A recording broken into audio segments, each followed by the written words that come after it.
저는 이것이 전뇌화의 시작일 거라고 봅니다. 여러분은 클라우드 위에서 영생을 누리고 그곳이 낙원이라고 생각하고 살 확률이 높습니다.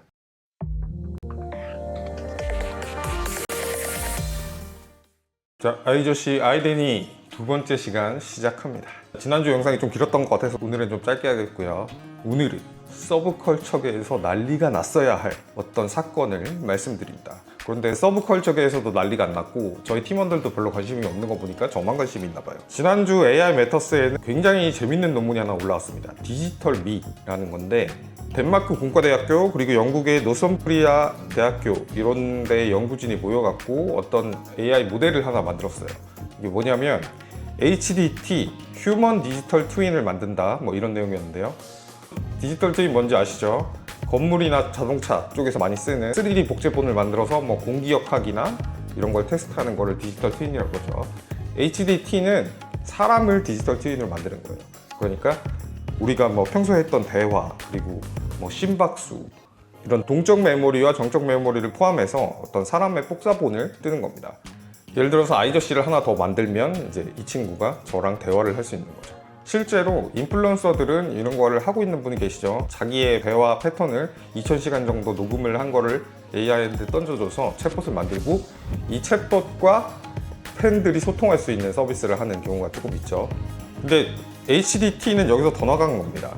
대화나 기록 이런 거를 만들어 놓고 사람처럼 생각해요. 그래서 감쇄함수라고 감쇄함수 아닌가?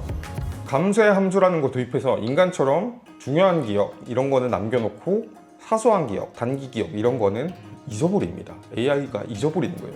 우리가 AI 메모리 사용할 때 보통 AI가 우리의 기억을 다 알고 있잖아요. 그런데 이 AI는 사람처럼 단기 기억 그리고 우리가 공부할 때 벼락치기 했던 그런 것들 다 잊어버리고 중요했던 기억, 우리 가족에 대한 기억이라거나 자기가 충격을 받았던 사건이라거나 이런 거는 다 기억하고 있는 거예요.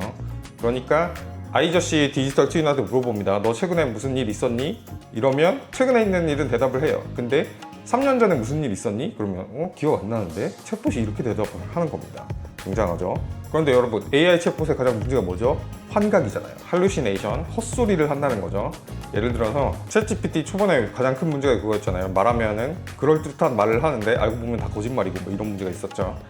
근데 우리 사람을 복제를 해놨는데 걔가 거짓말을 하면 안 되잖아요. 그래서 AI 챗봇에는 RAG라는 방식을 씁니다.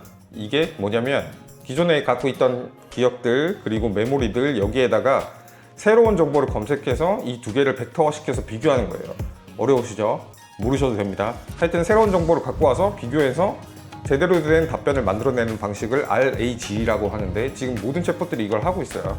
근데 사람에 대해서도 사람이 신규 정보가 저도 매일 새로운 사람과 대화하고 아닙니다. 저는 사실 친구가 없어요. 저 같은 사람은 디지털 휴먼으로 못 만들겠네요. 저는 대화를 안 하니까 그렇다 치고 어떤 인싸분이 있다고 치죠.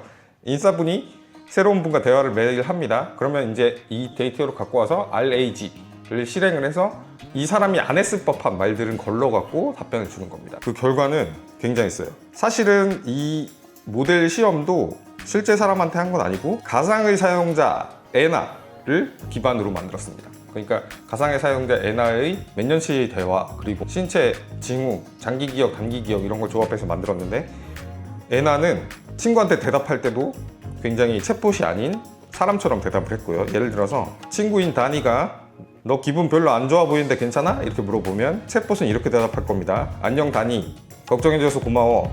요즘 약간 스트레스를 받고 있지만 괜찮아질 거야. 이렇게 대답을 하겠죠. 근데 사람 아닌 것 같잖아요. 딱 봐도 이상하죠. 근데 RAG를 도입한 에나는 이렇게 얘기했습니다. You so sweet, thank you. 요즘 불면증 때문에 잠을 좀 못 자서 힘들었거든. 다음 주에 상담사랑 이야기할 거야. 뭐 이런 식으로. 엄마랑 같이 들었던 노래 들을 거야. 스파이스 걸스 노래. 스파이스 걸스가 엄마 또래라니. 스파이스 걸스 우리 또래 아닙니까 여러분? 충격적이군요. 하여튼 이래서 에나는 다른 AI 챗봇들과 다르게 자기 인식도 갖고 있고요. 기억 유지, 행동 계획, 감정 표현, 대화 스타일, 관계적 일관성을 모두 갖게 되어 있습니다. 이게 다른 챗봇에는 전부 없는 거예요. 챗GPT나 그런 어떤 거에도 이런 어떤 자의식을 가진 AI가 없었는데 자의식을 가진 AI가 생긴 겁니다. 자, 이게 왜 중요하냐 하면 저는 이것이 전뇌화의 시작일 거라고 봅니다.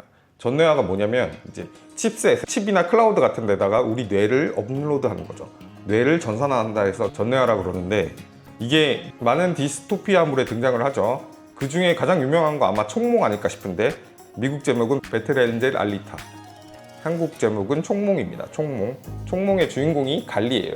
여자 캐릭터인데 휴머노이드죠. 로봇인데 뇌가 인간입니다. 그래서 갈리가 진짜 인간인지는 스포일러니까 넘어가도록 하겠고요. 디스토피아물에는 매드 사이언티스트가 꼭 나오잖아요. 거기는 노바라는 미친 과학자가 나오는데, 이분은 자기가 죽을 때 재생성되도록 설계를 해놔요. 그러면 이제 생물체인 뇌는 재생성이 못 되겠죠. 그러면 이제 칩으로 되는 겁니다. 칩, 요만한 칩이에요. 그래서 전뇌화에 성공한 사람이 되는 거죠. 옛날에 같은 경우에는 우리 과학이 언제 그게 도달할지는 모르겠지만 전뇌화는 될 거라고 모두가 믿고 있는데, 생성형 AI 이전에는 어떻게 해야 전뇌화가 될지 몰랐죠. 근데 생성형 AI는 충분히 할 수 있습니다. 우리 기억을 갖고 사람처럼 얘기할 수 있으니까요. 그래서 이 디지털미 논문을 보니까 앞으로 전뇌화가 생성형 AI를 통해서 되겠구나, 이런 생각이 듭니다. 제가 생각하는 인간의 미래는 두 가지예요.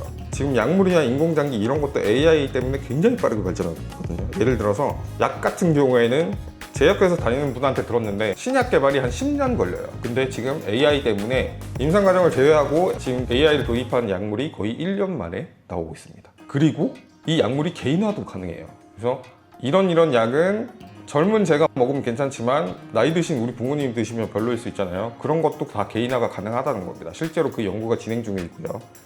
AI 메터스에 그 기사가 있으니까 제가 올려드리겠습니다. 기사 확인해 보시고요.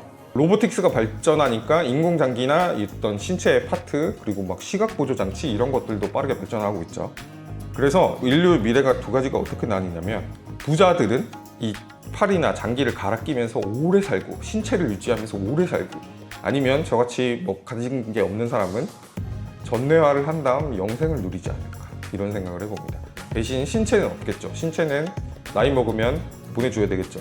신체는 보내주고 제 두뇌를 클라우드에 업로드한다고 해보세요. 그 전뇌화된 두뇌는 당연히 감각도 느끼고 생각도 할 겁니다. 그렇게 해서 클라우드에 사는 게 인간의 영생이 아닌가, 저는 이렇게 생각을 해봅니다. 물론 부자인 신체 가진 분들도 오래 살면서 마지막에는 전뇌화를 선택하겠지만, 우리처럼 가진 거 없는 사람은 빠르게 전뇌화를 시도하지 않을까. 그래서 디지털의 삶이 지겨워질 때까지 살지 않을까, 이런 생각을 해봅니다. 그래서 나중에는 디지털 나를 삭제하는 디지털 수어사이드, 이런 개념이 나오지 않을까 싶습니다. 먼 미래의 얘기 같지만 생성형 AI 발전하는 속도 보면 먼 미래 아닐 수도 있어요. 여러분은 클라우드 위에서 영생을 누리고 그곳이 낙원이라고 생각하고 살 확률이 높습니다. 자, 물론 여기에는 윤리적인 문제가 많아요. 디지털미 논문에서도 윤리적인 문제가 많다고 합니다. 예를 들어서 애도 과정을 위해서 디지털미를 만들었어요. 디지털 아이저씨를 만들었어. 근데 내 동의가 없었다 그러면 굉장히 윤리적으로 문제가 되겠죠. 그리고 이런 문제도 있습니다. 이 문제는 벌써 벌어지고 있는 건데, 크리에이터, 인기 크리에이터, 인플루언서들이 디지털미를 만들어서 팬들과 소통을 해요. 그러면 팬들이 여기에 과잉 몰입하게 되는 경우도 있겠죠. 지금 일반 챗GPT도 과잉 몰입하는 사람이 생기는데, 팬의 디지털 미라면 얼마나 심하겠어요. 굉장히 윤리적으로 문제가 될 만한 기술인데, 그래도 제 생각에는 우리가 저렴한 값에 영생을 살게 되는 계기가 아닐까 싶습니다. 그래서 그때 되면 그런 것도 가능하겠죠. 지금 제가 이 추레한 모습으로 사는 거 말고 안에서는 좀 슈퍼히어로 같고 섹시하고 막 쳐다만 봐도 막 여자들이 난리나 차은우야 막 이런 삶을 살 수도 있지 않을까요? 어떤 디지털미가 저 자신을 그대로 복제하는 거라면 증강 디지털미 강화된 버전, 막 섹시, 지적이야, 막 돈도 많아, 뭐 근데 나는 몰라, 뭐 이런 것도 가능하겠죠. 그래서 결론은 여러분 기억하세요. 디지털미라는 기술이 개발이 되고 있고 지금 연구 단계지만 실제로 디지털 페르소나가 구축에 성공했다. 그리고 이 캐릭터는 감정, 기억, 행동 패턴, 뭐 일관성 이런 거 다 갖고 있습니다. 그래서 우리도 어쩌면 거기서 영생을 살지 모른다. 그런데 만약에 신체를 갖고 영생을 살고 싶으면 돈을 많이 벌어야 되겠다. 그래서 여러분이 구독을 많이 해주시면 제가 신체를 좀 오래 유지할 수 있을 것 같고, 아니다 꺼져라 너는 온라인으로 꺼져라 그러면 뭐 평균적인 선에서 꺼지도록 하겠습니다.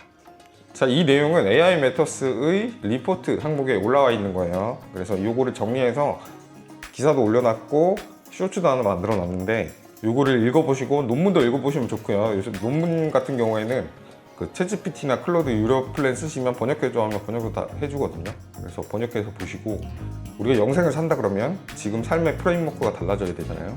이대로 찌질하게 영생을 살 수 없잖아요. 조금 더 멋있는 버전으로 살아야 되니까 우리 삶을 좀 개선해 나가면서 함께 좋은 영생 했으면 좋겠습니다. 그때 되면 클라우드에서 만나요. 아니 그냥 지금 만나주세요. 자, 아이저씨는 이렇게 철학적인 내용도 다루고 다음 주에는 툴 리뷰를 하나 갖고 돌아오도록 하겠습니다.